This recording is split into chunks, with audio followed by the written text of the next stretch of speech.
In today's lesson, we're going to talk about 10 different things you can start doing today to help you prepare for your OET exam.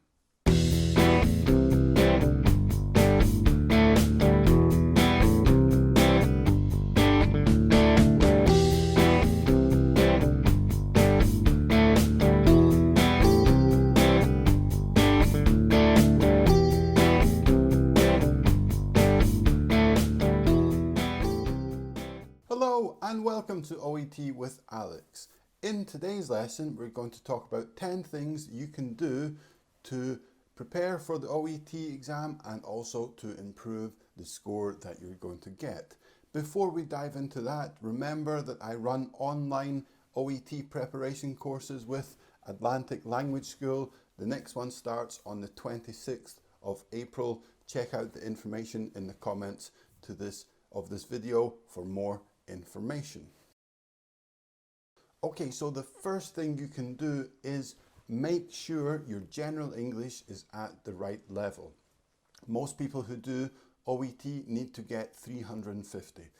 So this is the equivalent of 7 in IELTS or C1 in the Common European Framework. So if you're quite a lot below that, then it doesn't make sense for you to start preparing for the exam at this time. So you need to make sure you have a good foundation, you have a good basis to build on, and that your English, your general English, is strong enough to start looking at exam technique and practicing for the exam. So if you're a B1 level, an intermediate, a pre-intermediate student, you really need to make sure you've got the basis of grammar and vocabulary and reading and listening skills and writing skills before you start looking at the exam. So if you're at that level, my advice to you is study hard. Study grammar, vocabulary. Think about doing a general English course to help you get to that level. You really want to be at a strong B2 level or a C1 level so that when you're preparing for the exam, you're going to prepare for a short period of time and make sure you're successful the first time. It's an expensive exam. You don't want to waste any of your money. Okay, and the next thing that you could do is to do a course like this one, for example, that I run. So it's an OET exam preparation course with Atlantic Language School. This is an online course which will help you prepare right up until the exam. So you can see some information here. Meet your teacher. This guy looks quite familiar, I would say. So that is me. Obviously, you can see the timetable of what we actually look at in this course. Okay, so we look at each part of the paper. We have different skills, language, and different focuses on each lesson. It's 4 days a week over 2 weeks, which will take you right up until the exam itself. So it's an ideal way for you to prepare for the exam. Check it out on our website. As I said before, the link to this is in the description of this video, or you can Google Atlantic Language School OET. You'll find it. There's a lot of information here. You have the course dates. Our next course is actually the 26th of April, preparing people for the 9th of May exam. So it's 2 weeks, finishes on the 6th of May, just a couple of days, so you'll be completely ready for the exam date there. You can find out a little bit about me there. You can find out what's included in the course itself, all the types of materials that we use. Also, you'll have access to Moodle for self-study material and some other information you have here you can see. So it's a great course, and having a course, having the structure like this is really going to make a difference. It can make all the difference to you maximizing your score and achieving the score in OET that you need.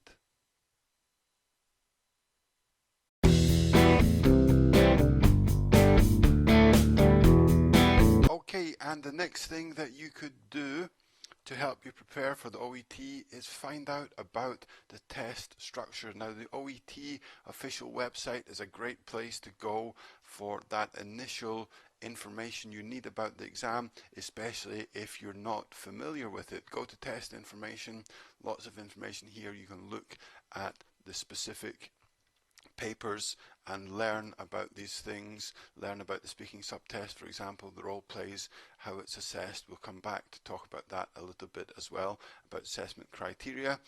So there's a lot of information on there about the different parts. Also, they have sample tests so that you can have a look and see about how the different structures are, and you can practice these as well. So learning about the test, learning about what you have to do in the different sections is really going to be one of the first things that you have to do when you're preparing for the OET. It's also really important to make yourself familiar with the assessment criteria. Here we have the speaking assessment criteria. You have to know what it is you have to achieve, the different levels that you have to achieve to get the band or the score that you want, and how they're testing you. So here we can see the linguistic criteria, things related to language. So if you want to aim for a 5 or a 6 here, what do you have to do, or what do you have to not to do? How many mistakes are acceptable? Things like that are important to know. For example, here occasional errors in grammar or vocabulary are not intrusive. So that's important for you to know before you do the exam. Also, with the speaking criteria, we have the clinical communication criteria here. So, these are things that if you know you're being tested on these things, that will change how you do the exam. It will change the things you focus on. So if you know you have to provide structure and role play, or you know that they're going to test you, or they're looking out for how you give information, how you gather information, all these things are essential to know when you're preparing for the exam, so you can think about structures and ways that you're going to make sure you include these in each of your role plays. So making sure you know what you're being tested on, what the criteria are, is really important. Next thing that you can do to help you prepare for OET is to join a Facebook group like this one, which is mine actually, and I've just started it for Atlantic Language School. It's called Prepare for OET, and it's a place, only 21 members just now. Like I said, I've just started this. It's a place where we can share and we can have discussions about the exam, okay? So this is a private group. You just have to find it. The link is in the description of this video as well. You have to answer a couple of questions to join, and then that's you a member. So obviously I share things that I've made here, but also blogs from OET, different things about vocabulary, different listening ideas as well. So we'll come on to that. I'm going to talk about this podcast again. So joining a Facebook group like this is a really good way to interact with people, to get daily ideas about things you can do, vocabulary, and have discussion, vocabulary and things like that, and have a discussion about the exam itself. So I highly recommend you joining this Facebook group as soon as possible.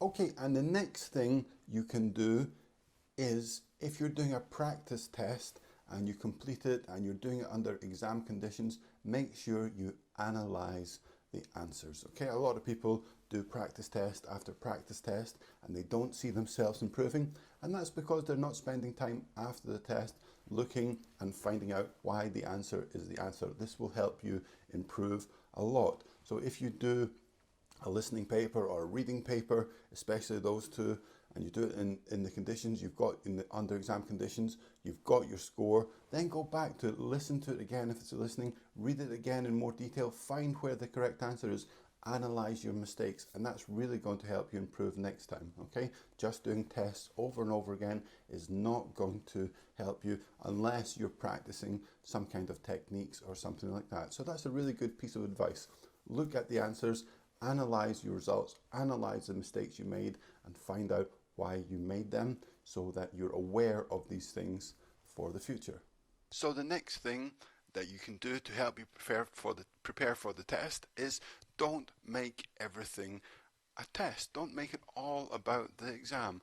Here is a perfect example. It's a podcast called Our Voices in the NHS, where each week Each episode, there's an interview with a healthcare professional who works for the NHS in the UK but has come from another country. So they talk about their experience. It's going to be really interesting for people who are doing the OET, and it's going to, give you something that you actually want to listen to, and it's also indirectly going to help you with the exam because you're practicing listening, but not within the exam structure, and that's going to be good for you. So, if you're thinking about preparing over a longer period of time, things like this are ideal. Okay, so finding things you want to read, finding things that will help you improve your vocabulary, help you improve your listening skills like this podcast, that's a really good way to do that. Okay, I'm going to put the link to this podcast in the description of this video as well, so please check that out. And the next thing you can do is an obvious one, but it is watch YouTube videos. There are lots of channels out there, not only mine. OET has a good channel as well with lots of advice. There are live lessons, there are lots of things that you can do. My channel has recently started, but I've got quite a lot of videos out there which have useful tips and useful advice and useful practice for you. So there's so much good material out there on YouTube that you can really use that to prepare for the OET. Talking about live lessons, I have my first live lesson coming up on the 6th of April, so check that out. It's going to be interactive. You can communicate with me via the live chat, so that's going to be quite exciting. So watch out for any announcements related to that in my Facebook group or on any of my social media. Okay?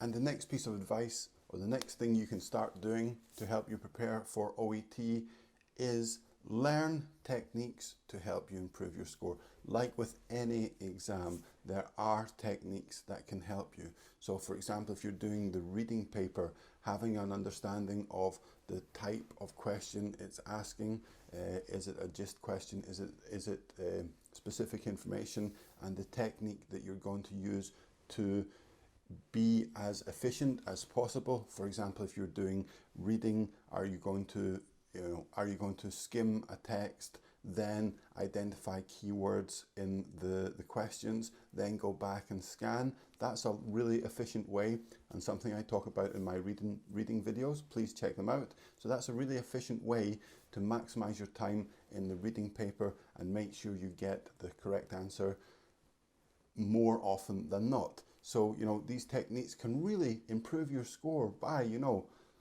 a significant amount, maybe 20, 30, 40, 50 points. You can improve that if you're just that little bit short. So this is really important that you learn these techniques before you go and do the exam. Like I said, check out my reading and also my listening videos for more information on these types of techniques.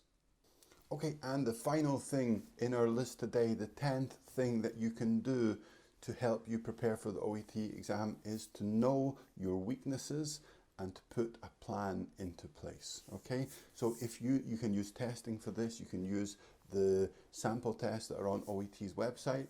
Know what kind of scores you're getting just now and which ones you really have to improve. So if you are weak in reading, for example, then focus on that.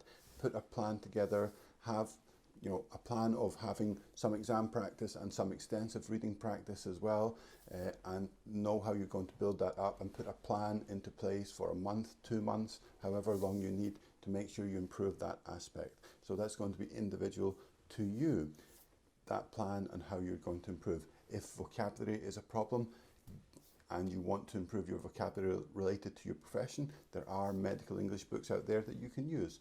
So knowing your weaknesses and deciding how you're going to improve them is our final and very good piece of advice for you to improve in OET and to prepare well for the exam. Okay, so we've talked about a lot of different things that you can do, you can start doing today to prepare for the OET exam. Let me know what you think about these things, and if you have other ideas as well, other things that you'd like to share with us that you think is good practice to prepare for the exam, let us know in the comments. Okay, thanks for watching today. Remember to check me out on social media, check out my General English channel as well, Learn English with Alex, and have a nice day.